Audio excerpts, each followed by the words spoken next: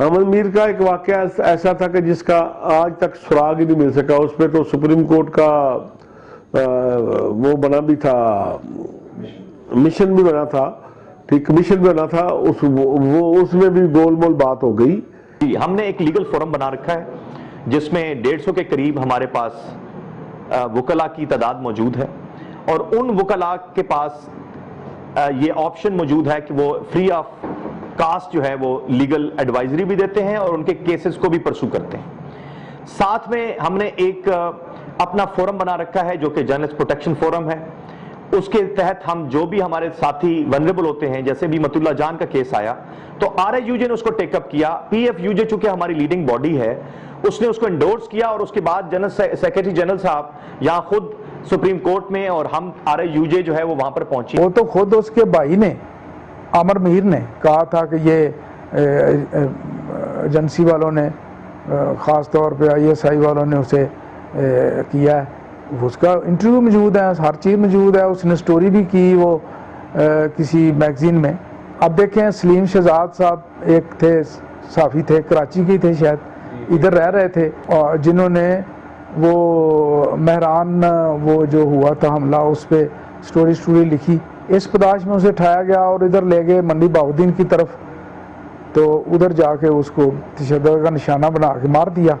اب اس میں ابھی تک یہ معمہ بنا ہوا ہے کہ وہ کس نے اٹھایا تھا, کون سی ایجنسی تھی, کون سی نہیں تھی. یہاں یہ بھی ایک تلخ حقیقت ہے کہ سیاسی و مذہبی جماعتوں کی ریلیوں اور جلسوں میں عام طور پر صحافیوں, فوٹوگرافروں اور کیمرامینوں کو تشدد کا نشانہ بنایا جاتا ہے. کیمرے توڑ دیے جاتے ہیں اور DSNG وینز کو نقصان پہنچایا جاتا ہے. یہ معاملہ کسی ایک سیاسی یا مذہبی جماعت تک محدود نہیں, سب اپنا برابر کا حصہ ڈالتے ہیں. تاہم یہ ایک حقیقت ہے کہ سب سے زیادہ تشدد کا عنصر مذہبی جماعتوں میں پایا جاتا ہے. مذہبی جماعت بھی ان کیٹیگریز میں ہیں جو کہ صحافیوں کو خطرہ ہے ان کی طرف سے. بہت سارے کیسز ہیں, کچھ جماعتیں زیادہ تشدد میں یقین رکھتی ہیں, کچھ جماعتیں جو ہیں دینی جماعتیں وہ تشدد کا وہ آخری درجے تک پہنچنے سے پہلے معاملات طے کرنا چاہتے ہیں. لیکن میں سمجھتا ہوں کہ یہ جو بلیسفیمی کا ایشو جب سے پاکستان میں آیا ہوا ہے اور جو قانون اس کے حوالے سے بنا ہے, اس کو صحافیوں کے خلاف اب زیادہ استعمال ہم دیکھ رہے ہیں. کہ ہمارے ہاں اتنے جنونی ہم نے پیدا کیے ہیں ریاست میں کہ وہ تھوڑی سی بھی بات جو ہے وہ سننے کے لیے تیار نہیں ہے اور فوراً ہی ایشو بنا لیتے ہیں ایلیمینیٹ کرنے کے لیے. تو ایک وہ قوتیں ہیں, مذہبی جنونی ہیں, کسی لحاظ سے جو رورل ایریاز میں صحافی کام کر رہے ہیں یا کنفلکٹ زون میں کام کر رہے ہیں, بلوچستان میں کام کر رہے ہیں, فاٹا کے اندر کام کر رہے ہیں, وہاں پہ بہت مشکل ہو گیا ہے انڈیپینڈنٹ رپورٹنگ کرنا. جرنلسٹ کسی کے اگینسٹ نہیں جا رہا ہوتا. دیکھیں جو جرنلزم ہے وہ تو وہ تو آئینہ ہے, وہ تو دکھا رہا ہے وہاں پہ جو ہو رہا ہے. جب پولیس تشدد کرتی ہے, جب کیمرہ اس پہ جاتا ہے تو پولیس والے تشدد کرتے ہیں. اچھا جب وہ موب اگر کوئی ایسی حرکت کر رہا ہے کہ وہ نقصان پہنچا رہا ہے املاک کو, اس کو آپ کور کر رہے ہیں تو موب آپ پہ اٹیک کرتا ہے. میں یہ کہنا چاہتا ہوں کہ ہمارے رپورٹنگ سے جس کے مفاد پہ زد پڑتی ہے وہی ہم پہ حملہ کرتا ہے. پھر ٹارگٹ کرتے ہیں. ہماری OB وین جو ہے ڈان کی, ان کو DSNG کو ان کو مارا, بالکل اس کے شیشے توڑے گئے, اس کو ڈرائیور کو مارا گیا, ہمارا جو ساتھ حملہ ہوتا ہے وہ ٹیکنیکل لوگ ان کو مارا گیا, اور رپورٹروں کو بھی مارا گیا. تو یہ ہوتا ہے مذہبی جو ہیں عنصر, ان میں زیادہ وہ تشدد کا رجحان ہوتا ہے, کیونکہ وہ اتنے شعور, پولیٹیکل پارٹی کو لوگ پھر بھی باشعور ہوتے ہیں. کہ میں نہیں سمجھتا کہ کسی بھی پولیٹیکل پارٹی کوئی شاید بچی ہو جس کے دھرنے کے اندر, جس کی سیاسی ریلی کے اندر, جلسوں کے اندر اور دیگر معاملات کے اندر صحافیوں کو تشدد کا نشانہ نہ بنایا ہو، چاہے مذہبی پارٹیاں ہوں. آپ نے دیکھا کہ مختلف کوریجز کے دوران لوگوں کی DSNGs توڑ دی گئیں، کیمرے توڑ دیے گئے، کیمرہ مینوں کو، فوٹوگرافرز کو، رپورٹرز کو تشدد کا نشانہ بنایا گیا. یہی پولیٹیکل پارٹیز ہیں 20 مرتبہ پیپلز پارٹی، مسلم لیگ نون، پاکستان تحریک انصاف، جمعیت علماء اسلام، جماعت اسلامی. کون سی پارٹی ہے جس کا میں نام لوں کہ ان کی جو پولیٹیکل ایکٹیویٹیز ہے وہاں پر صحافی جو ہے وہ تشدد کا نشانہ نہیں بنے؟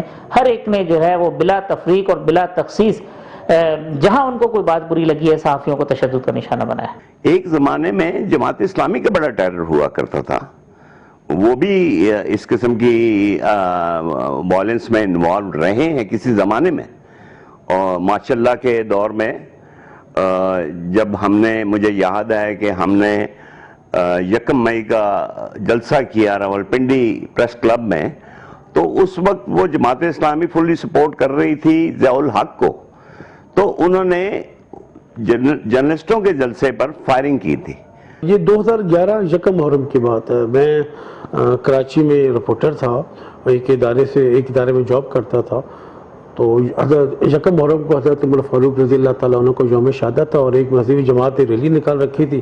وہ ریلی جب مدار قید کے پاس پہنچی تو وہاں پر کلیش ہوا، جھگڑا ہو گیا، فائرنگ ہوئی، 2 افراد جان سے گئے. اس کے بعد وہاں پر ہنگامہ آرائی شروع ہو گئی اور جلاؤ گھراؤ سب کچھ ہوا. میرا دفتر قریبی تھا، میں بھی وہاں رپورٹ کرنے کے لیے پہنچا اور میں وہاں رپورٹنگ کر رہا تھا.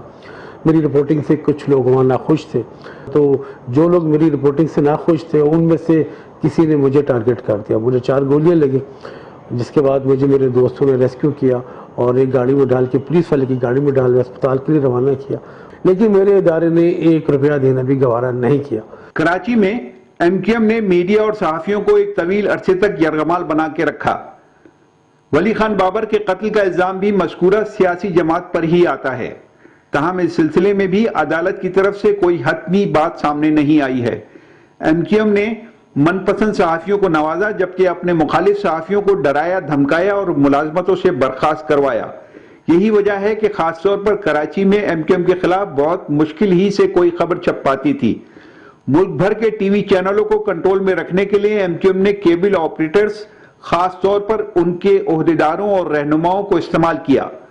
یہاں یہ بات بھی اہم ہے کہ عالمی میڈیا کے نمائندے بھی MQM کے خلاف خبر دینے یا نشر کرنے سے گھبراتے تھے. بعد میں یہی ٹرینڈ ANP یعنی عوامی نیشنل پارٹی، سنی تحریک، پیپلز پارٹی اور لسانی جماعتوں نے بھی اپنا لیا تھا. کراچی میں آپ دیکھ لیں، کراچی میں ایک سیاسی جماعت کے حوالے سے بہت کہا جاتا ہے کہ پریس فریڈم کے حوالے سے اور صحافیوں کے خطرات کے حوالے سے ان کا بڑا ہاتھ ہے. اب وہ جماعت اتنی وہاں پہ فعال نہیں ہے، اتنی طاقتور نہیں ہے، لیکن ہم دیکھ رہے ہیں کہ صحافیوں کی صورتحال بدلی نہیں ہے. وہاں پہ تھریٹ ایکٹرز دوسرے لوگ سامنے آ گئے ہیں، اور خاص طور پہ اب جو وہاں پہ رینجرز کے حوالے سے جو شکایات آ رہی ہیں، جو لوگوں کو مشکلات آ رہی ہیں، وہ ایک نیا تھریٹ ایکٹرز بن گیا ہے. دیکھیں، میں نے بتایا کہ پاکستان میں اسٹیٹ اور نان اسٹیٹ ایکٹر دونوں بہت سٹرانگ ہیں. مثلا میں ابھی آپ کے پاس فاٹا کی بات کر رہا تھا، وہاں دونوں طرف سے ایک ہی قسم کا خطرہ تھا. بلوچستان میں دونوں طرف سے ایک ہی قسم کا خطرہ تھا. کراچی میں جب تک MQM بڑی سٹرانگ تھی تو وہ تو اسٹیٹ سے بھی زیادہ پاورفل تھی، وہاں صرف ان سے خطرہ ہوتا تھا. جو 22 اگست کے بعد کی جو پارٹی ہے وہ خود کہتی ہے کہ ہم نے غلطیاں کی ہیں. وہ خود یہ اس بات کو اون کرتے ہیں کہ جی جو دہشت گردی کی مختلف کارروائیوں میں لوگ ملوث تھے وہ لندن سے آپریٹ ہو رہے تھے یا ساؤتھ افریقہ سے آپریٹ ہو رہے تھے. لیکن اگین پھر میں آپ کو یہ کہوں گا کہ یہاں پہ بھی بات صرف MQM کی حد تک موقوف نہیں ہے. جس کا جہاں بس چلا ہے، ایسے علاقے جہاں پہ ANP کا گڑھ تھا، وہاں پہ ان کے لوگوں نے لوگوں کو جو ہے ڈرایا ہے، دھمکایا ہے. جہاں پر لیاری گینگ وار تھی، آپ کو اچھی طرح سے پتا ہے کہ وہاں کیا ہوتا رہا ہے. وہاں جو لیاری میں ہمارے کئی جرنلسٹ تھے جو علاقہ چھوڑنے پہ مجبور ہوئے ہیں، انہوں نے وہاں سے اپنے گھر جو ہے وہ کسی اور جگہ کے اوپر منتقل ہوئے ہیں. تو جس کا جہاں بس چلا ہے، جس کی جہاں پاور ہوئی ہے، اندرون سندھ کے اندر پیپلز پارٹی کے حوالے سے بہت ساری ایسی شکایتیں ہیں کہ ان کے جو فیوڈلز ہیں ان کی وجہ سے بہت سارے صحافی جو ہے وہ تشدد کا نشانہ بنے ہیں، اور اس سے بڑھ کے واقعات بھی ہوئے ہیں. کراچی میں جو بھی 2 واقعات 3 واقعات ہوئے وہ نان اسٹیٹ ایکٹر، مطلب اس میں ایسی تنظیمیں شامل تھیں جو اغوا کرنے کی عادی تھی، قتل کرنے کی عادی تھی. وہ جو ورموں سے سوراخ کر دیتے تھے جسم کے مختلف حصوں میں. وہ ایک جابر تنظیم تھی جن کی وجہ سے جن کے مزاج کے خلاف بات ہونے پہ انہوں نے اسے اٹھایا, اسے قتل کیا. پاکستان میں ایک ایسا بھی دور گزرا ہے کہ جب ملک بھر کا میڈیا طالبان سے بہت زیادہ خائف تھا. طالبان کے خلاف خبر دینا زندگی کو خطرے میں ڈالنے کے مترادف تھا اور طالبان کھلے عام اس کا اعلان بھی کرتے تھے. یہ وہ مائنڈ سیٹ تھا جسے ریاستی اداروں نے پروان چڑھایا اور قومی مفاد کے نام پر انہیں طاقتور بنایا. شمالی اور جنوبی وزیرستان کے بہت سے صحافیوں کو قتل کرنے کا الزام طالبان پر ہے, لیکن عدالت میں کبھی کچھ ثابت نہیں ہوا. مذہبی جو شدت پسند ہے وہ 80s کی پیداوار ہے. 80s سے پہلے جو ہے وہ ایک ٹالرنٹ سوسائٹی تھی, ڈیبیٹ اور پولیمکس ہوتا تھا. لیکن 80s کے بعد جو ہے نا, افغانستان وار کے کنٹیکسٹ میں جو چیزیں اور جو پریشر گروپس بنے وہ شدت پسند گروپس ہیں, اور ان کی ٹریننگ, ان کی بیکنگ جو ہے وہ ہماری ریاستی مشینری نے کی. دیکھیں, بہت سے جو ایسی مثالیں ہمارے پاس موجود ہیں کہ وہ فون کرتے ہیں اور بعض علاقوں میں تو ان کا سکہ چلتا تھا کہ وہ فون بھی نہیں کرتے تھے. لوگوں کو پتا تھا کہ فون انہوں نے کوئی 2 سال 4 سال پہلے کیا ہوگا کہ ہمیں پتا ہے کہ آپ کے بچے کہاں پہ پڑھتے ہیں, ہمیں پتا ہے کہ آپ دفتر سے کب نکلتے ہیں اور کب آپ دفتر واپس جاتے ہیں. تو اس لیے یہ وہ چیزیں تھیں جن کی وجہ سے جو لوگ سٹینڈ کرتے رہے وہ ٹارگٹ کلنگ کا شکار بھی ہوئے, وہ اغوا بھی ہوئے, ان پر ٹارچر بھی ہوا, اور یہ سلسلہ ابھی تک جاری ہے. جو ریلیجس گروپس ہیں اس میں بھی یہی ہوتا ہے کہ آپ جو ہے نا, آپ کی ہمت نہیں ہے, ان کے پاس تو لوگ ہوتے ہیں, فائٹر اسکواڈ ہوتے ہیں ان کے پاس تو بدقسمتی سے. تو آپ کے پاس تو آپ نے تو روز جو اخبار ہیں یہاں تو 2-2 مہینے تنخواہ نہیں ملتی, بعض اوقات پیٹرول کے پیسے نہیں ہوتے تو ویگن میں جانا پڑتا ہے, آپ پیدل جا رہے ہوتے ہیں. تو آپ سے تو جب چاہے کوئی آپ کو چھین لے, جب چاہے آپ کے کوئی پڑھائی کر دے. کہ یہ جو مذہبی ساری عسکری تنظیمیں بنی ہیں یہ کوئی جمہوری دور میں تو نہیں بنی, بدقسمتی سے. آپ یہ دیکھیں کہ جتنی تنظیمیں بنی ہیں, اور اس میں مجھے یہ بھی ہے کہ بعض فارن کنٹریز سے بھی اس کے ڈانڈے ملتے ہیں, اس میں شک نہیں ہے. اور جب آپ نے لوگوں کو یہاں پر پناہ گاہیں ایسی بنی رہی کہ وہاں پہ تربیت ہوتی رہی, پورا مائنڈ سیٹ تیار کیا, جن کو آپ نے تیاری لوگوں کو مارنے کے لیے کیا ہے, تو وہ گولی پہ تو پھر وہ ان کو تو کام جو سکھایا وہی کرتے ہیں. پھر وہ ہم نے دیکھا کہ کانفلکٹ 10, 15, 16 سال تک طالبان کے حوالے سے رہا. جو سیکیورٹی کی صورتحال تھی, کوئی بھی کہیں بھی محفوظ نہیں تھا. آرمی کے ہیڈ کوارٹرز پہ حملے ہوئے, ایئرپورٹس پہ حملے ہوئے, ایئر فورس پہ حملے ہوئے, نیوی پہ حملے ہوئے. جو سب سے زیادہ طاقتور ادارے اور لوگ اور عمارتیں تھی وہ ان پہ حملے ہوئے. تو عام لوگوں پہ یا صحافی تو پھر کچھ بھی نہیں تھے. فاٹا والے, ٹھیک ہے, ان دنوں میں جب طالبان وغیرہ کا وہ سارا تھا نا, تو وہ کہتے تھے کہ اگر ہم گورنمنٹ وہ یا ایجنسیوں کے خلاف خبر دیتے ہیں تو وہ ایجنسیوں والے ہمیں اٹھا لیتے ہیں, مار دیتے ہیں. اگر ہم طالبان کے خلاف خبر دیں تو طالبان ہمیں مار دیتے ہیں. یہ تنظیمیں جو ہیں یہ پہلے ڈراتی دھمکاتی ہیں, اس کے بعد یہ اٹھاتی ہیں. اور ماضی میں ایسے کئی واقعات ہو چکے ہیں جب صحافیوں کو جو ہے وہ اٹھایا بھی گیا اور انہیں قتل بھی کیا گیا. ولی خان بابر کا کیس اور اسی طرح سوات کا مشہور جو قتل کا کیس ہے وہ وزیرستان سے صحافی اٹھائے گئے, لاہور اسلام آباد کے اندر سے اٹھائے گئے, مختلف جگہوں سے اٹھائے گئے.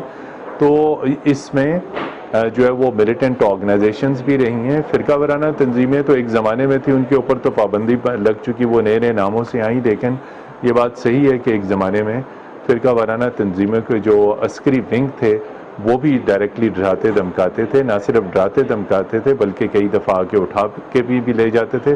پولیٹیکل پارٹیز کے اندر اب وہ ملیٹنٹ ونگز نہیں رہے, لیکن تشدد کی, اغوا کی اور اٹھانے کی کا جو کلچر ہے وہ آج بھی اسی طرح برقرار ہے. جب اسٹیٹ ایکٹر آپ کو مثالیں قائم کر کے دے گا اغوا کی اور تشدد کی, اور اس کے بعد نان اسٹیٹ ایکٹر تو فری ہوگا نا ہر کام کرنے میں. طالبان بھی کرتے ہیں, طالبان بھی کرتے ہیں اور تھے. بات یہ ہے کہ یہ اسٹیبلشمنٹ کی بنائی ہوئی تنظیمیں ہیں جو ان کے اپنے خلاف چلی گئیں. تو جب آپ کسی کو بلا وجہ طاقت دیں گے تو پھر ایسے ہی ہوگا. طالبان جو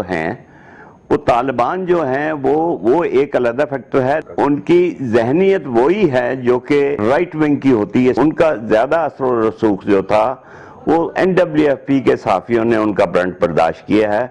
یہ ایک قابل افسوس حقیقت ہے کہ صحافیوں پر تشدد، اغوا اور قتل کے واقعات روکنے یا ان کی شرح کم کرنے کے حوالے سے صحافیوں کی تنظیمیں بھی بالکل غیر مؤثر رہی ہیں.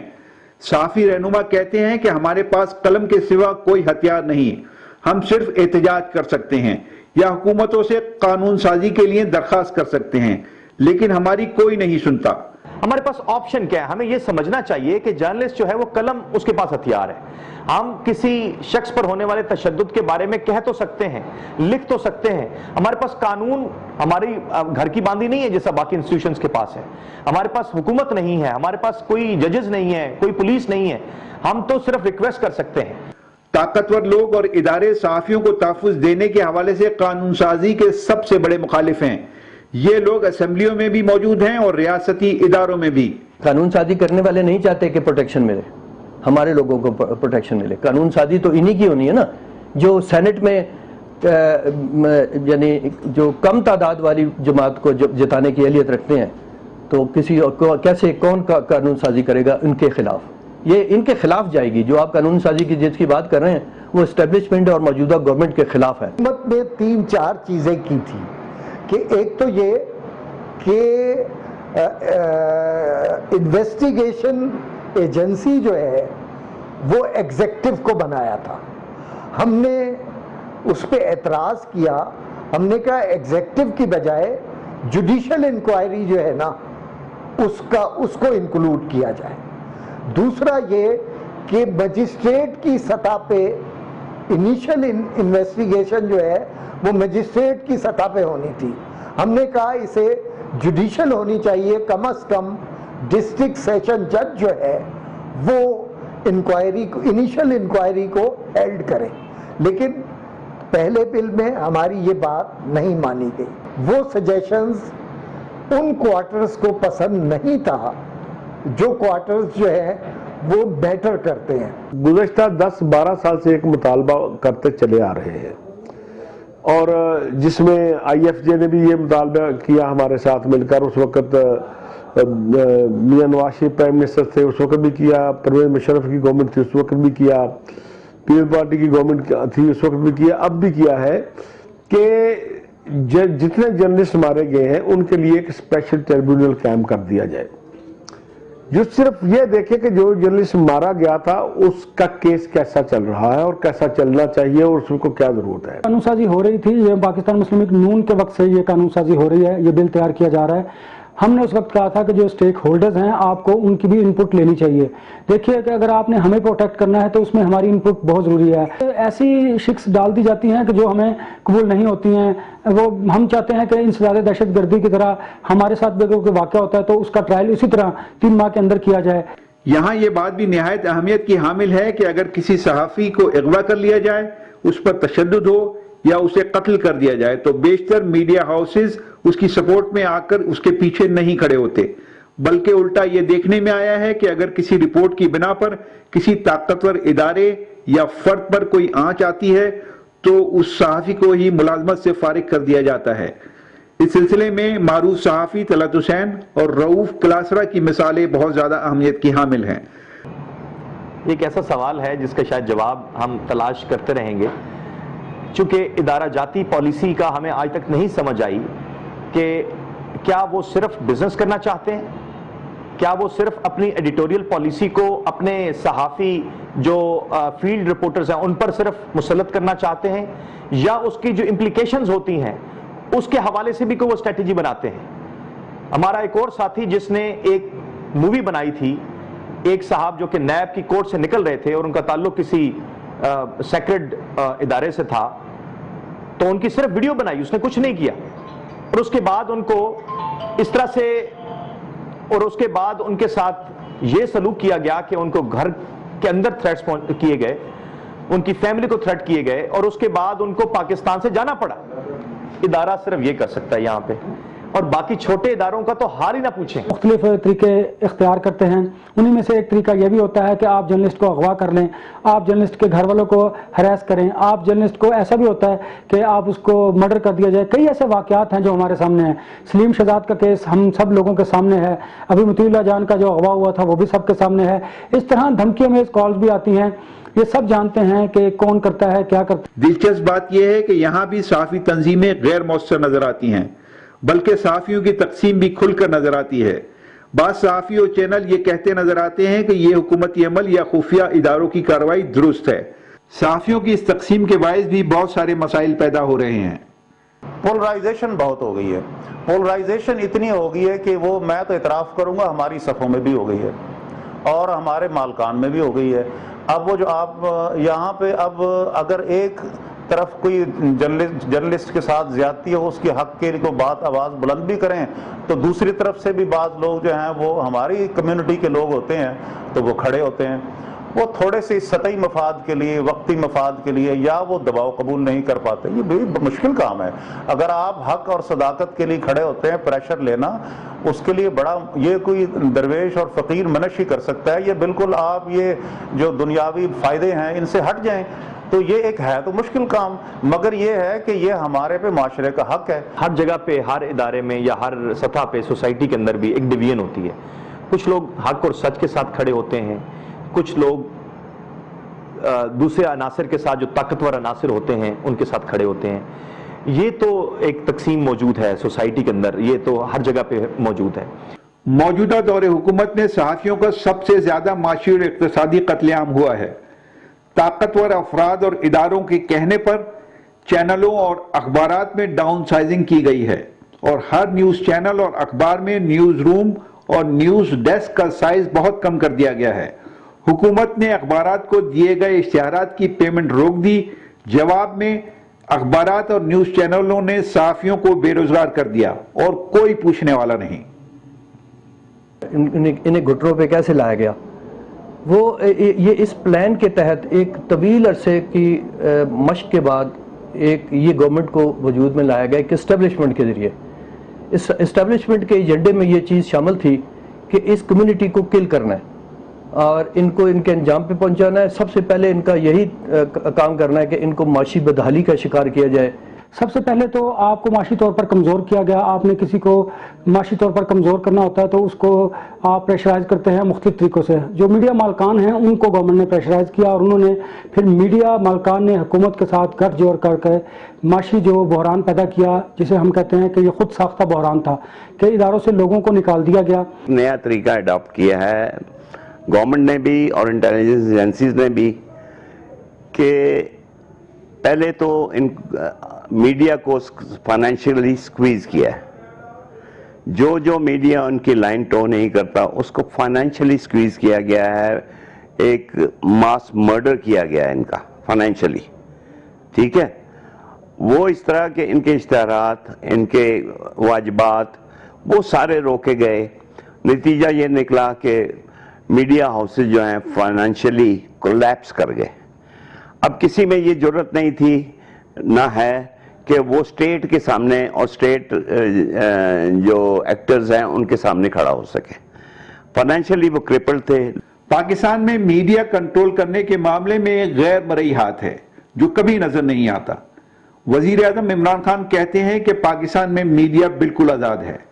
ایک انٹرویو میں انہوں نے یہاں تک کہا کہ میڈیا ورکر کو کوئی خطرہ نہیں, بلکہ میرے وزراء اور میرے لوگ غیر محفوظ ہیں. Unfortunately, it's us, the government and the ministers, who feel unprotected. It's not the media. If all I want any independent institution to just in these 2 years in Pakistan do an assessment of freedom of speech as in the papers or as on media, I can tell you that in my country's history, no government has taken such criticism. Criticism I don't mind, but blatant propaganda against a government like it has happened against us.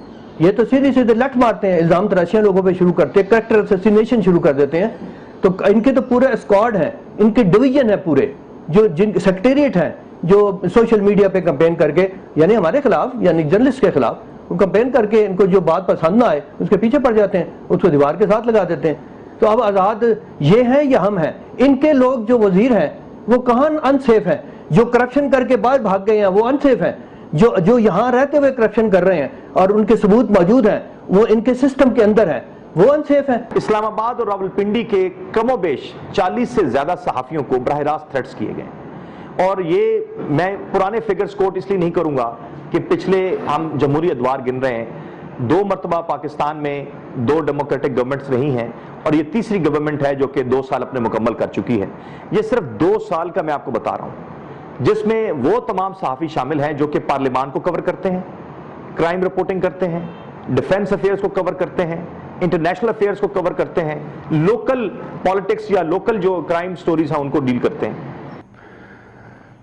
ہر وہ جماعت جب وہ opposition میں ہوتی ہے تو media کا دوست ہوتا ہے, جب وہ حکومت میں آتی ہے تو ان کی آنکھیں بدل جاتی ہیں, ان کا رویہ بدل جاتا ہے اور وہ تنقید برداشت نہیں کرتے, چاہے وہ پی ٹی آئی ہو, اس وقت موجودہ کیس میں living example P T I ہے, اور اس سے پہلے آپ کو اور جماعتیں, پیپلز پارٹی بھی ہے, پاکستان مسلم لیگ نون ہے, عوامی نیشنل پارٹی ہے, باقی جماعتیں علاقائی ہیں, قوم پرست جماعتیں ہیں, سب ہیں اس میں. سو یہ ہے کہ حکومت میں ہوں تو تنقید نامنظور, اپوزیشن میں ہوں تو آپ کی تنقید کو خوش آمدید کہتے ہیں. پاکستان کا میڈیا اس وقت ان اناؤنس سینسرشپ سے گزر رہا ہے. ان کو شاید ادراک ہی نہیں اس چیز کا کہ اس میڈیا کے حالات کیا ہیں اس وقت. کوئی صحافی جو ہے وہ خوف, ہم جو اتنے صحافی ہیں اس وقت کام کر رہے ہیں وہ خوف میں کام کر رہے ہیں, انڈر پریشر کام کر رہے ہیں, سیلف سینسرشپ لگائی ہوئی ہے, اداروں سے آپ کی خبر نکل نہیں سکتی.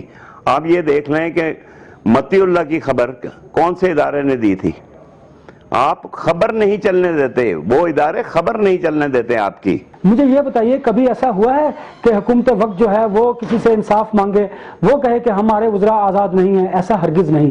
یہ صرف شاید لوگوں کی آنکھوں میں دھول جھونکنے کے مترادف ہے, اس کو کوئی بھی شخص ماننے کو تیار نہیں. دوسری طرف پیمرا جیسے اداروں کے ذریعے چینلوں پر نئی نئی پابندیاں اور سینسرشپ لگائی جا رہی ہے. ان ساری کارگزاریوں کے پیچھے کون ہے پتہ ہی نہیں چلتا. سپریم کورٹ تک میں ہم نے اپنا موقف دیا ہے کہ جرنلسٹ ایک ونریبل کمیونٹی ہے. پاکستان کے اندر پچھلے 2 سال میں ان اناؤنس سینسرشپ کی وجہ سے پاکستان کی جرنلزم کی فیلڈ کو شدید خطرات لاحق ہیں. پوری دنیا اس پر چیخو پکار کر رہی ہے. لوگوں کو اٹھایا جاتا ہے, بتایا نہیں جاتا کہ کس الزام میں اٹھایا جا رہا ہے.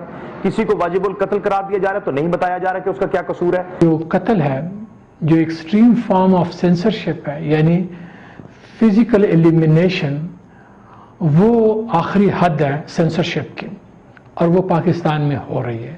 یہ دیکھیں, یہ بھی میں نے پہلے جیسے عرض کیا کہ یہ جو ہے نا گورنمنٹ ان کی طرف سے ہوتا ہے کہ کن کو آپ نشانہ بنانا ہے. ان کی وہ فنگر ٹپس پہ لوگ انہوں نے بتائے ہوتے ہیں کہ یہ جو ہے نا یہ موجودہ گورنمنٹ کے خلاف لکھتے ہیں یا فوٹوگرافی کرتے ہیں. صحافیوں پر تشدد, قتل اور اغوا کے معاملات پر صحافی تنظیموں نے احتجاج تو کیا, لیکن واقعات کی تحقیقات کے حوالے سے بات کمیٹیاں بننے اور جوڈیشل انکوائری کے مطالبے سے آگے نہیں بڑھی. گویا گفتن نشستن برخاستن. میں 3 کمیٹیوں کا چیئرمین تھا. طلعت حسین کو تھریٹس ملے تھے تو اس کمیٹی کا میں چیئرمین تھا. اس کے بعد نورانی کمیٹی, نورانی پر جب تک اس کمیٹی کا میں چیئرمین تھا. اس کے علاوہ ایک اور کمیٹی بنی تھی, وہ بھی تھریٹس کے اوپر ہی تھی, اس کمیٹی کو بھی میں نے, اور تینوں کمیٹیوں میں ہم نے پروب کیا, ہم نے کوشش کی کہ ان تمام جہاں جہاں ہمارا وہ تھا کہ یہ یہاں سے تھریٹ ہو سکتا ہے, وہاں ہم نے انٹرویو کرنے کی کوشش کی, وہاں ہم نے ٹائم لینے کی کوشش کی, ایف آئی اے سے بھی, پی ٹی اے سے بھی, نادرا سے بھی, اور آئی ایس آئی اور